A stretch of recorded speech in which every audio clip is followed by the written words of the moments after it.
इस कार्यक्रम के पुण्यार्चक हैं Bahubali and Muttin wholesales sarees and cloth merchants, Chadchan district, Vijaypur एवं समस्त बाहुबली एंड मुत्तीन परिवार।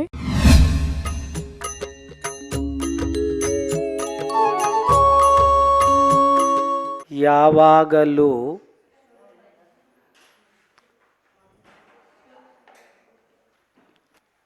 ಪ್ರತಿಯೊಂದು ಕ್ಷಣ ಕ್ಷಣದಲ್ಲೂ ಈ ಲೋಕದಲ್ಲಿರೋಂಥ ಜೀವಿಗಳ ಪರಿವರ್ತನಶೀಲವಾದಂಥ ಈ ಜಗತ್ತಿದೆ. ಯಾವುದೂ ಇಲ್ಲಿ ಸ್ಥಿರವಾಗಿಲ್ಲ. ದ್ರವ್ಯದ ರೂಪದಲ್ಲಿ ನಾವು ನೋಡಿದಾಗ ಇದು ನಮಗೆ ಸ್ಥಿರವಾಗಿ ಕಂಡು ಬರ್ತದೆ. ಪರ್ಯಾಯಗಳ ರೂಪದಲ್ಲಿ ನೋಡಿದಾಗ ಕ್ಷಣಭಂಗುರವಾಗಿ ಕಾಣ್ತದೆ.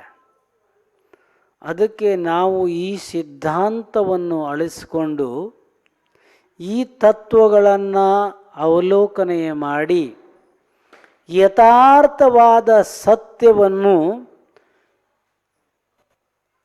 ನಮ್ಮ ಜೀವನದಲ್ಲಿ ಆ ಸತ್ಯವನ್ನು ಅಳವಡಿಸಿಕೊಂಡು ಆ ಸತ್ಯದ ಮಾರ್ಗದಲ್ಲೇ ನಡೆದು ನಾವು ಕೂಡ ಒಂದು ದಿನ ಆ ಸಿದ್ಧತ್ವ ಶುದ್ಧತ್ವವನ್ನು ಯಥಾರ್ಥ ಎರಡು ಪ್ರಕಾರ ದ್ರವ್ಯಗಳಲ್ಲಿ ಪರಿವರ್ತನೆ ನಾವು ನೋಡ್ತೀವಿ. ಹಾಗೆ ನೋಡಿದರೆ 6 ದ್ರವ್ಯದಲ್ಲಿ 2 ದ್ರವ್ಯಗಳೇ ಸಂಯೋಗನೆ ಈ ಸಂಸಾರ. ಜೀವ ಮತ್ತು ಪುದ್ಗಲಗಳ ಹಾಲು ನೀರು ಬೆರೆತಾಗೆ ಬೆರೆತುಕೊಂಡಿದೆಯಲ್ಲ, ಇದೇ ಸಂಸಾರ. ಇನ್ನುಳಿದ 6 ದ್ರವ್ಯಗಳ ಇನ್ನುಳಿದ 4 ದ್ರವ್ಯಗಳು ಶುದ್ಧಿದ್ದಾವೆ. ಅದಕ್ಕೇನು ಅಶುದ್ಧತೆಯ ಪ್ರಶ್ನೆಯೇ ಬರೋದಿಲ್ಲ. ಅಂದರೆ ಇವೆರಡು ದ್ರವ್ಯದ ಸಂಯೋಗನೆ ಸಂಸಾರವಿದೆ. ಇದನ್ನು ನಾವು ಈಗ ನೋಡಿ ತಮಗೆ ಗೊತ್ತಿದ್ದ ಹಾಗೇ ಗಾಳಿ,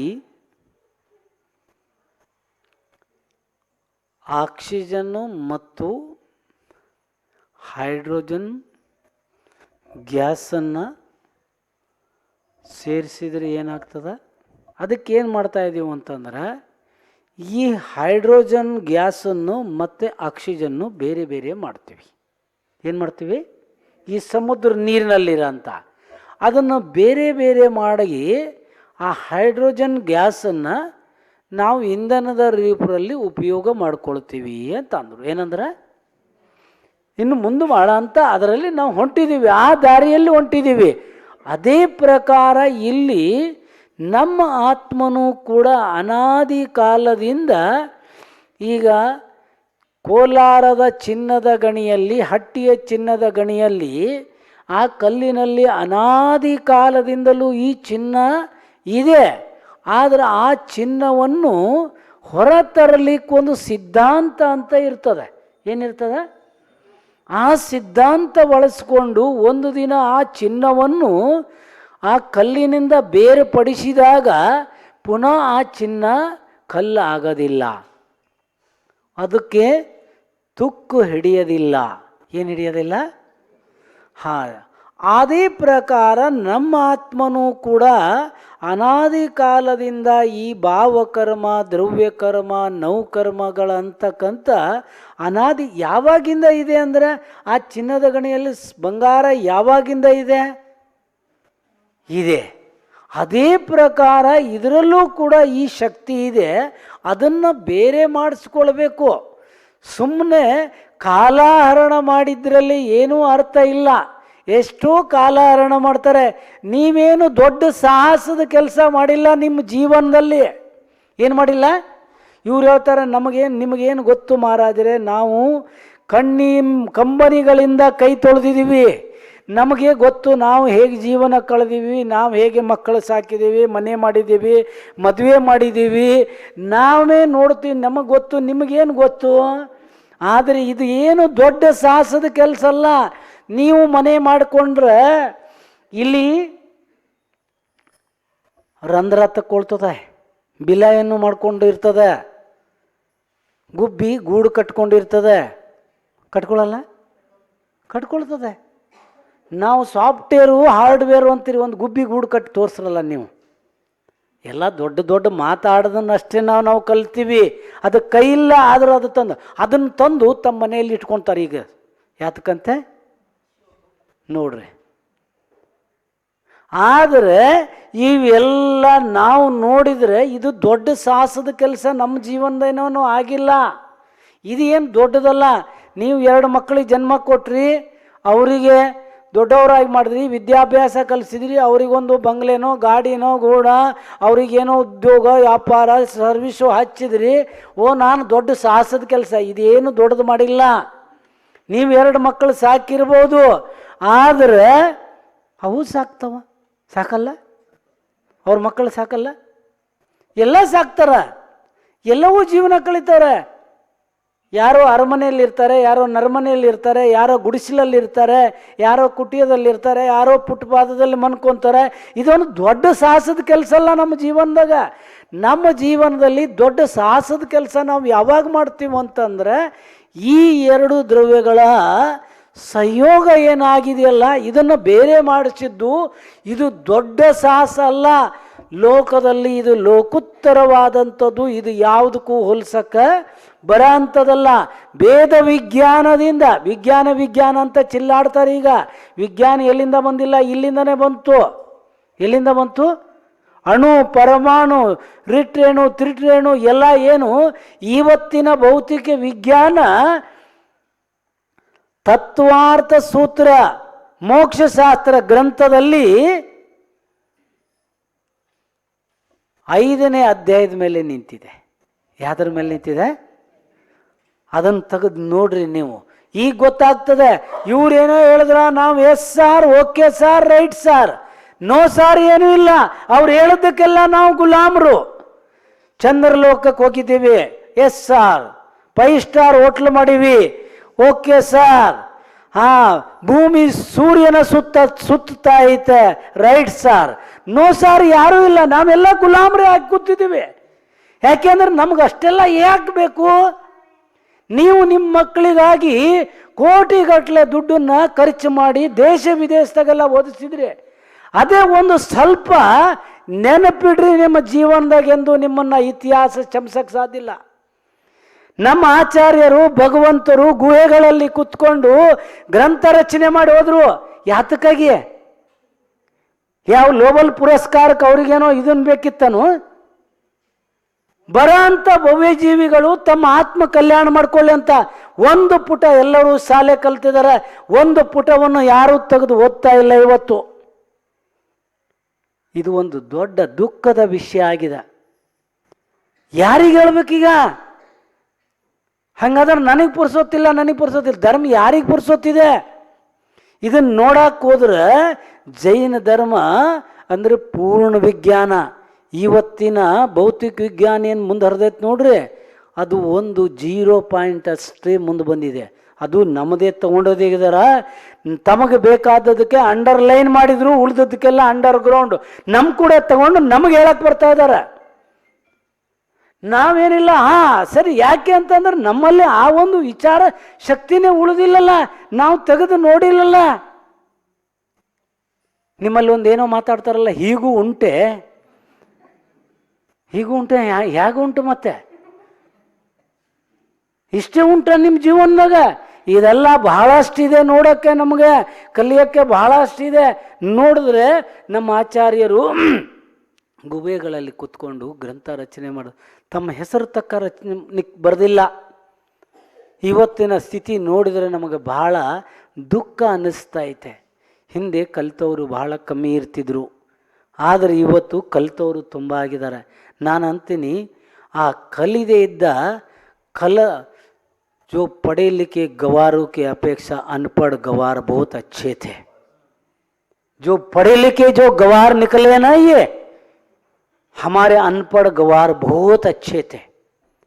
ಆ ಓದಿ ಗೊಲ್ಲರಕ್ಕಿಂತ ಆ ಓದದೇ ಇದ್ದ ಗೊಲ್ಲರು ಬಹಳ ಒಳ್ಳೆಯವರು ಇದ್ದರು. ನಮ್ಮ ಹಿಂದಿನವರು ಬಹಳ ಬುದ್ಧಿವಂತರಿದ್ದರು. ಒಂದು ತುಪ್ಪದ ದೀಪವನ್ನು ಇಲ್ಲಿ ಇಟ್ಕೊಂಡು ಗ್ರಂಥ ಓದ್ತಿದ್ರು. ಏನು ಮಾಡ್ತಿದ್ರ? ಆದರೆ ಆ ತುಪ್ಪದ ದೀಪದಲ್ಲಿ 1 ತೊಲ ತುಪ್ಪದ ದೀಪ ಹಚ್ಚಿದರೆ 1 ಟನ್ನು ಆಕ್ಸಿಜನ್ ಉತ್ಪನ್ನ ಆಗ್ತದಂತೆ. ಅದೇ 1 ತೊಲ ಎಣ್ಣೆಯ ದೀಪ ಹಚ್ಚಿದ್ರೆ 1 ಟನ್ ಕಾರ್ಬನ್ ಉತ್ಪನ್ನ ಆಗ್ತದೆ. ಎಣ್ಣೆಯ ದೀಪ ಹಚ್ಚಿರ. ಈಗ ಅದು ಅದೇ ಮಂದಿರದಾಗೂ ಸುರೀರಿ ಎಣ್ಣೆನೆ.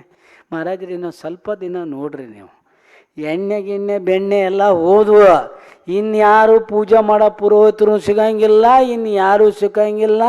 ನಾವು ರೋಬೆಟ್ ತರೋರು, ಸಾವಾರು ಹಾಕೋದು, ಏನು ಹಾಕೋದು, ಇನ್ನೇನಂದ್ರೆ ಒಂದು ಹೆಂಗು ಯಾಕೆ ಒಂದು ಲೈಟ್ ಅದ್ರಾಗೇನೆ ಟಾರ್ಚ್ ಹಿಡ್ಕೊಳೋದು. ನೋಡ್ರಿ ಈಗ ಎಲ್ಲರ ಕೈಲೂ ಬಸ್ತಿಗೆ ಬರೋದು ಮೊಬೈಲು, ಎಲ್ಲರ ಕೈಲೂ ದೀಪ ಇಲ್ಲ. ಗೊತ್ತು, ನನಗೊಂಚೂರು ಕೊಡು, ನನಗೊಂಚೂರು ಕೊಡು, ಚೂರು ಚೂರು ಏನು ಕೊಡ್ಬೇಕು ನಿಮಗೆ? ತಮ್ಮ ಮನೆಯಿಂದ ತಮಗೆ ತೊಗೊಂಡು ಬರೋಕೆ ಅನ್ನೋದು ಅಷ್ಟು ವಿಚಾರ ಇಲ್ಲ. ನಮ್ಮ ಪೂರ್ವಜರು ಶಾಲೆ ಕಲ್ತಿರಲ್ಲ, ಆದ್ರೆ ಅವರು ಬಹಳ ದೊಡ್ಡ ವೈಜ್ಞಾನಿಕರಿದ್ದರು, ಅವರು ದೊಡ್ಡ ಸೈನ್ಸ್ಟಿಸ್ಟ್ ಇದ್ದರು. ನಾವು ಇದನ್ನೆಲ್ಲ ನೋಡಕ್ಕೆ ಹೋದರೆ ಇದೇ ನಿಮ್ಮ ಕಲಬುರಗಿ ಜಿಲ್ಲೆಯ ಅಕ್ಕಪಕ್ಕದಲ್ಲಿ ಒಬ್ಬರು ಮಾವೀರಾಚಾರ್ಯರು ಅಂತ ಆಗಿ ಹೋಗಿದ್ದಾರೆ.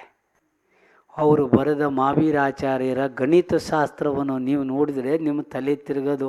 ಇವತ್ತಿನ ಕಂಪ್ಯೂಟರು ಇವ್ಯಾವೂ ಕೆಲಸ ಮಾಡ್ತಾ ಇಲ್ಲ. ಏನು ಮಾಡಲ್ಲ? ಇವು ಯಾವೂ ಕೆಲಸ ಮಾಡೋಂಗಿಲ್ಲ. ಇಲ್ಲೇ ಇರ್ಬೋದು ಹೆಚ್ಚಿನ, ನನಗೆ ಪಕ್ಕ ಗೊತ್ತಿಲ್ಲ, ಕಲಬುರ್ಗಿನ ಅಥವಾ ಅಕ್ಕಪಕ್ಕದಾಗ ಮಾವೀರಾಚಾರ್ಯರಂತ ಆಗಿ ಹೋಗಿದ್ದಾರೆ. ಅವರ ಗಣಿತ ಸಾರವನ್ನು ನೀವು ನೋಡಿದರೆ ನಿಮ್ಮ ತಲೆಯೆಲ್ಲ ದೊಡ್ಡ ದೊಡ್ಡ ನಿಮ್ಮ ಕಂಪ್ಯೂಟರ್ಗೂ ಕೂಡ ಅಲ್ಲಿಗೆ ನಿಲ್ತದೆ. ಅಷ್ಟೊಂದು ಎಲ್ಲ ನಮ್ಮಲ್ಲಿತ್ತು. ಇದನ್ನೆಲ್ಲ ನಾವು ನೋಡಿದರೆ ಈಗ ನಮ್ಮ ದುರ್ಭಾಗ್ಯ ಅಂತ ಹೇಳಬೇಕು. ನಮ್ಮವರಿಗೆ ಯಾವುದೂ ಇದು ಬೇಕಾಗಿಲ್ಲ. ಇವ್ರೇನಂತಾರ, ಇದೆಲ್ಲ ನೋಡ್ರಿ ಮಹಾರಾಜರೇ, ಇದೆಲ್ಲ ನಮ್ಮ ಔಟ್ ಆಫ್ ಕೋರ್ಸ್. ಏನು ಸುಮ್ಮನೆ ನೀವು ಇವೆಲ್ಲ ಹೇಳಕ್ಕೆ ಹೋಗ್ಬೇಡ್ರಿ. ಏನು ಹೇಳಕ್ಕೆ ಹೋಗ್ಬೇಡ್ರಿ, ನಮಗೇನಾದರೂ ಅಂಥದ್ದೇನಾದರೂ ಹೇಳ್ರಿ. ಏನಾದರೂ ನಮ್ಮ ಹೊಟ್ಟೆ ತುಂಬೆತೋ ಪೆಟ್ಟಿಗೆ ತುಂಬೆತ ನೆನಪಿಡ್ರಿ, ನಿಮ್ಮ ಹೊಟ್ಟೆನೂ ತುಂಬಂಗಿಲ್ಲ, ಪೆಟ್ಟಿಗೆನೂ ತುಂಬಂಗಿಲ್ಲ, ಯಾರ್ದು ತುಂಬಿಲ್ಲ, ನಿಮ್ಮದು ಯಾವಾಗ ತುಂಬಕ್ಕೆ ಸಾಧ್ಯ? ಇದು ನಿಮ್ಮ ಒಂದು ಕಲ್ಪನೆ ಮಾತ್ರ ಇದೆ. ವಾಸನ ಮಾತ್ರ ಮೇವಂ. ಯಾಕೆ ಅಂದರೆ ಯಾರ್ದು ತುಂಬಿಲ್ಲ. ಅದೇ ವಿಷಯವನ್ನು ಈಗ ನಡೀತಾ ಇದೆ. ತಮಗೊಂದು ಕತೆ ಹೇಳಬೇಕಾಗಿತ್ತು. ಆ ಕಥೆಯನ್ನು ಸ್ವಲ್ಪ ಸಂಕ್ಷಿಪ್ತವಾದ ಸಮಯ ಕಮ್ಮಿದೆ, ಹೇಳ್ತೀವಿ. ಕೇಳ್ತೀರನ? ಎಲ್ಲ ಕೇಳ್ತೀರಾ? ಹಾಂ, ಅದನ್ನೇ ಒಂದು ಹೇಳ್ರಿ, ಕೇಳಿ ಜೀವನದಲ್ಲಿ ಅಳವಡಿಸ್ತೀರು. ಯಾರ ಹೇಳ್ತಿದ್ರು, ಪ್ರವಚನ ಮುಗಿದ ತಕ್ಷಣ ನಾವೇನು ಮಾಡ್ತೀವಿ ಗೊತ್ತಾ ಮಹಾರಾಜರ? ಎಲ್ಲ ಬಟ್ಟೆ ಗಿಟ್ಟೆ ಎಲ್ಲ ಜಾಡಿಸ್ಕೊಂಡು, ಯಾಕೆ ನೋಡ್ರಿ, ನೀವೇ ಹೇಳಿದ್ರಿ ನಿರ್ಮಾಲ್ಯ ತಿನ್ನಬಾರ್ದು. ಏನ ನಿರ್ಮಾಲ್ಯ ತಿನ್ನೋದು? ನೀವು ಭಿಕ್ಷಾ ಬೇಡಿ ಊಟ ಮಾಡ್ರಿ.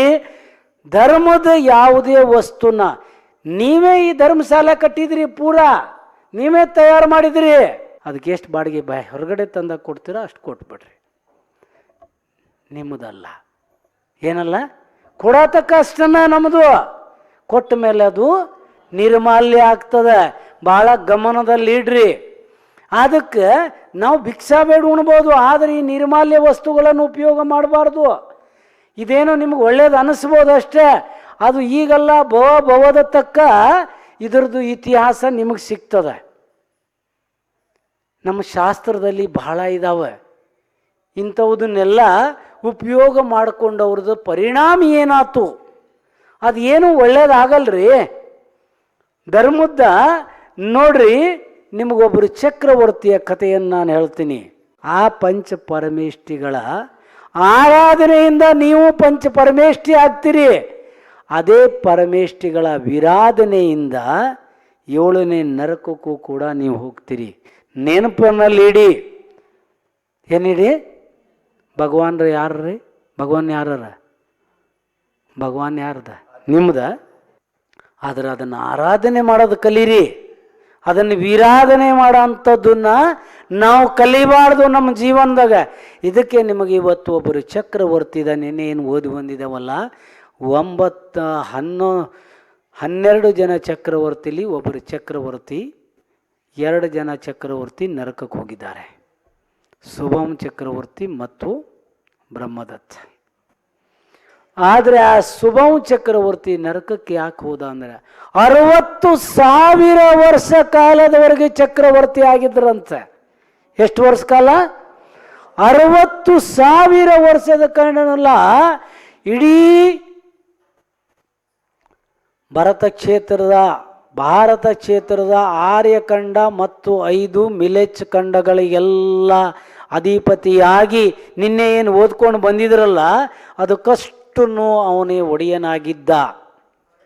ಅವರ ವೈಭವ ಅಷ್ಟೆಲ್ಲ ಇತ್ತು. ಆದರೆ ಅಷ್ಟೆಲ್ಲ ಆಗಿದ್ದರೆ ಏನು ಮಾಡ್ದ? ನಿಮಗೀಗ ಯಾರಾದರೂ ಅಂತಾರಲ್ಲ, ಈ ದೇವಿ ದೇವತೆಗಳನ್ನು ಉಪಾಸನೆ ಮಾಡಿರಿ, ನಿಮಗೆ ಹಣ ಸಿಗ್ತದೆ, ಮನೆ ಸಿಗ್ತದೆ, ಒಡವೆ ಸಿಗ್ತದೆ, ಪುತ್ರ ಸಿಗ್ತದೆ, ಸ್ತ್ರೀ ಸಿಗ್ತದೆ ಅಂತಾರಲ್ಲ, ಅವರೆಲ್ಲ ನಿಮ್ಮ ಯಾವುದಾದ್ರೂ ಈ ಜನ್ಮದಾಗನ ಶುದ್ಧ ವೈರಿ ಅಂತ ತಿಳಿರಿ ನಿಮ್ಗೆ. ಯಾಕೆ ಅಂದರೆ ಇದನ್ನು ಶುಭಂ ಚಕ್ರವರ್ತಿಗಳ ಕಥೆಯನ್ನು ಓದಿದ್ರೆ ನಮ್ಗೆ ಅಲ್ಲಿ ಬರ್ತದೆ. ಅವ್ರು ಏನು ಮಾಡ್ತಾಯಿದ್ರು ಅಂತಂದರೆ ಎಲ್ಲ ಚೆನ್ನಾಗಿತ್ತು. ಹೀಗೆ ಹೇಳ್ತಾರೆ, 16 ವರ್ಷದಾಗೂ ಚಕ್ರವರ್ತಿ ಆದರು ಅಂತಾರೆ. ಅವರು ಊಟದ ತಟ್ಟೆನೇ ಕೊಟ್ಟಿದ್ದರಾಗೆ ಅದೇ ಚಕ್ರ ಆತಂತೆ. 5 ಸಾಲಲ್ಲಿ ಕೃತ್ವನಾಗ ಚಕ್ರ ಊಟಕ್ಕಾಗಿ ಕೊಟ್ಟಂಥ ತಟ್ಟೆನೇ ಚಕ್ರ ಆತಂತ.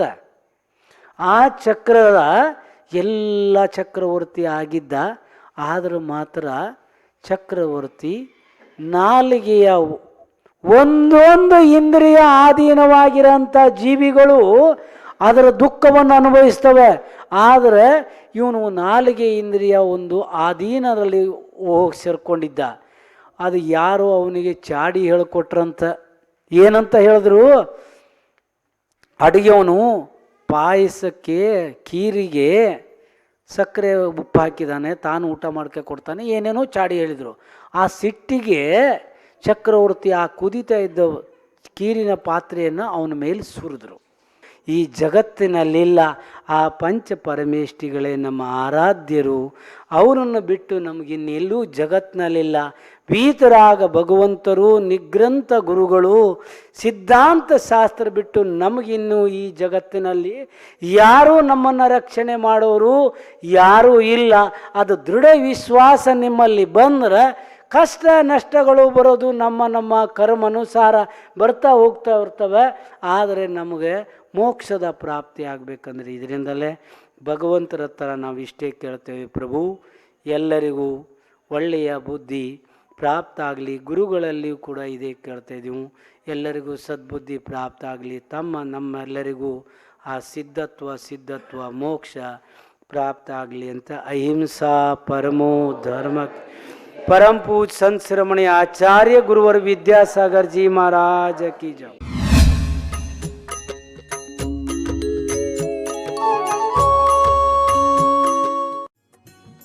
इस कार्यक्रम के पुण्यार्चक थे Bahubali and Muttin wholesales sarees and cloth merchants, Chadchan district, Vijaypur एवं समस्त बाहुबली एंड मुत्तीन परिवार।